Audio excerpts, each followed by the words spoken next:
95% of our life is coming from the programs of how to live life that we get in the first 7 years of life. And that's why poor people stay poor and rich people stay rich. The movie The Matrix is not science fiction. It's a documentary.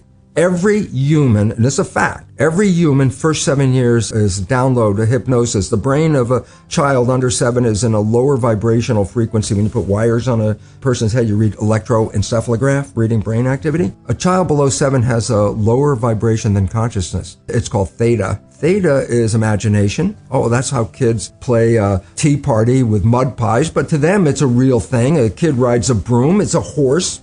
That's theta, imagination. Theta is also hypnosis. And the idea is this: before you can become conscious, if you don't have any programs, what are you going to be conscious of? So nature makes the first 7 years. What kind of programs are required to live on this planet? I say, how do you get them?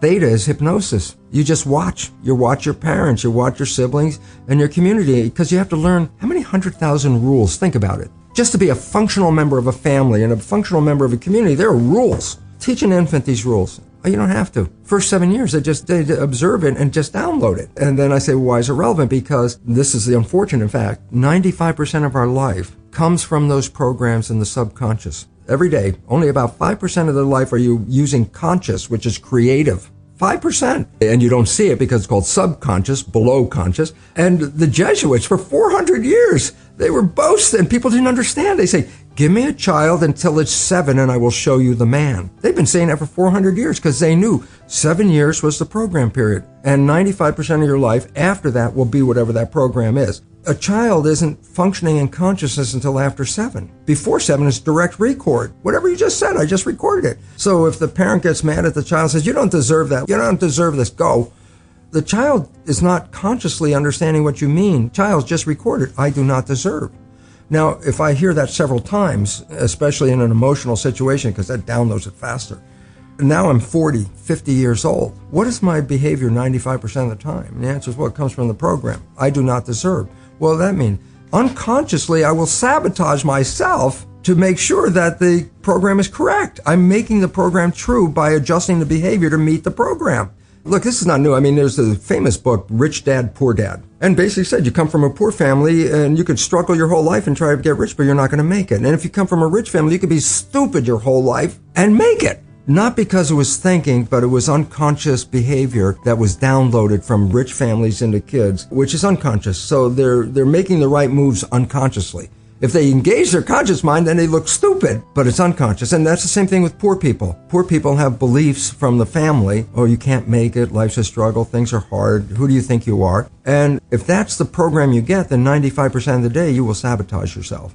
And that's why poor people stay poor and rich people stay rich, because the programming.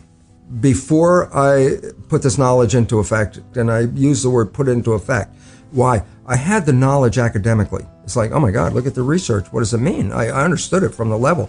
And with all that knowledge, it didn't change my life. People read self-help books. I go, well, you read the book. You got a lot of knowledge. I say, is your life changed?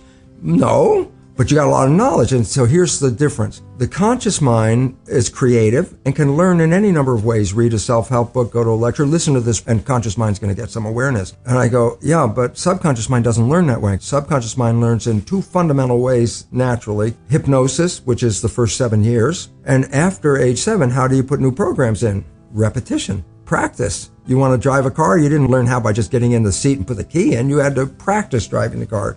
You want to learn the alphabet. How many times did you go from A to Z? Try to go to A to Z before you can complete it.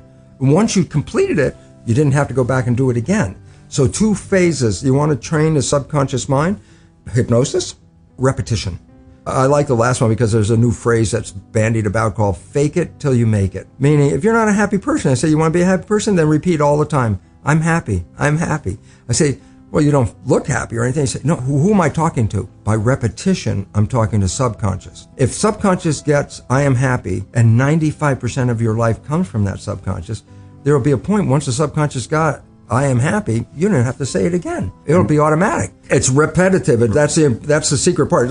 Putting a sticky note on the refrigerator is more like a suggestion, but it's not a repetition. So it doesn't work very well. Repetition is a habit. It's making habit. So you got to do something religiously in a sense of repeating it to make it work. Every night when you go to bed, just when you're falling off into sleep, consciousness is disconnecting. The next period of your brain operation while your consciousness is disconnected is theta, which is the same brain function as in the first 7 years. So if you put a pair of earphones on at night with a program of what you would like to be true in your life, as soon as your conscious mind disconnects, that program is playing. It's not playing into your conscious mind. That's shut off. It's now going straight into the subconscious mind. So it's called auto-hypnosis. You don't need to go see a hypnotherapist. You just have to pick out what program would you like to have that you don't have.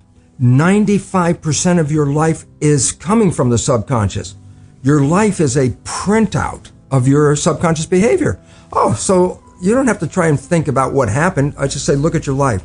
The things you like that come into your life come in because you have a program that supports them. But anything you struggle with, work hard at, put a lot of effort into making it happen, why you're working so hard, inevitably you have a program that doesn't support that conclusion and you're trying to override the program. So you don't need to do a lot of shrink and psychology stuff. You just look at your life and say, where am I struggling? Because wherever you're struggling, inevitably it's a program in your subconscious that does not support that destination you've been looking for. I had to deal with the issue of teaching medical students and going into the classroom. Teaching conventional curriculum is the old genes control life story. And so I go in there and teach that to medical students. But when I'd go back in my lab and look at my research on stem cells, my research revealed conclusively that the environment in which the cells live determine genetic activity. So it's complete opposite of what I was teaching in medical school. And the difference is profound. The conventional story, almost everybody's programmed with genes turn on and off, and then they control the character of your life. And if you buy that story, which I did and which I was teaching, it really means that we're victims of our heredity. We didn't pick the genes as far as we know. You don't like the traits, you can't change the genes, and the genes appear to turn on and off by themselves. All of a sudden you see your life is not under your control, it's under the control of the genes. And a lot of people feel that way looking at their family history and going, oh my goodness, I might have the genes for cancer or whatever it is. Since consciousness is involved, if once I feed you with an idea that you are susceptible to something, look, I can feed you with an idea that this pill that we just got from the pharmaceutical company, it's the greatest, best thing for your issue. And I give you this pill and you get better. And then later you find out it was a sugar pill and everybody goes, yeah, that's called the placebo effect. And I go, what does it really mean? You didn't get healed by the pill. You got healed by the belief in the pill. Well, yeah, that's what placebo is all about. And at least minimum of one third of all medical intervention is, it's a placebo effect where the healing comes from. Everybody goes, yeah, I know about the placebo. I go, yeah, but that's a result of positive thinking. What about negative thinking? And this is what we don't talk about, but the reality is it's equally powerful in regard to affecting your biology as is positive thinking, but it works in the opposite direction. A negative thought is called the nocebo effect. Can cause any disease and you can die. If you believe you're going to die, you can die from the belief. Here's a simple fact. Stress causes at least up to 90% of doctor visits. How can stress do this? And the answer is very simple. Stress causes a hormone called cortisol to be released in the body. So what does cortisol do? Number one, it causes the blood in the viscera, the guts, where maintenance of the body and healing comes from all the organs. It causes the blood vessels to shut down because it pushes the blood to the arms and legs. Why? Stress means you're ready to run, fight or flight. So you push the energy to where you need it, arms and legs. Well, where do you get it from? Well, you squeeze the blood vessels in the gut. Well, this is growth. The viscera is growth. That's what the organs are for. Arms and legs are for protection. If I'm in protection, I shut off growth. And more importantly, stress hormones shut off the immune system. The reason is just energy. The idea is if you're being chased by a saber-toothed tiger and you have a bacterial infection, how do you want to split the energy? How much energy you want to run away and how much you want to fight the with the immune system? The answer is the hell with the bacterium. I mean, if the tiger catches you, the bacteria is useless. It's meaningless, So when you're in stress hormones shut down the immune system to conserve energy. Does the immune system use energy? Of course. If you've ever been really sick, you never even got out of bed, you have no energy. And if you're in fight or flight mode, you need the energy to deal with the world. So stress hormones physically shut off the immune system. When you're under stress, that's when sickness starts to show up.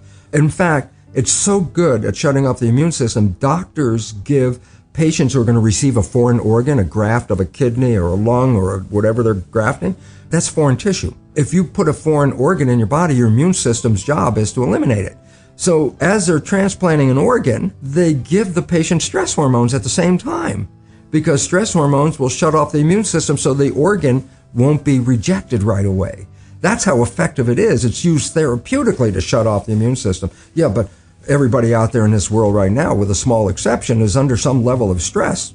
Every one of those people is dripping stress hormones continuously in their body, and those hormones inhibit the immune system, and the result is illness. And if you stop the growth, you say, yeah, but I'm an adult, I don't need to grow. And I say, yeah, but you have to replace hundreds of billions of cells that you lose every day. So we really have to watch out, because, as psychologists will tell us, 70% or more of our thoughts are negative and redundant, replaying the same negative thoughts. I go, if thoughts had nothing to do with it, fine. But thoughts, positive or negative, shape our biology. And all of a sudden it says, well, now it's time to wake up, because our negative thinking is manifesting a negative life experience.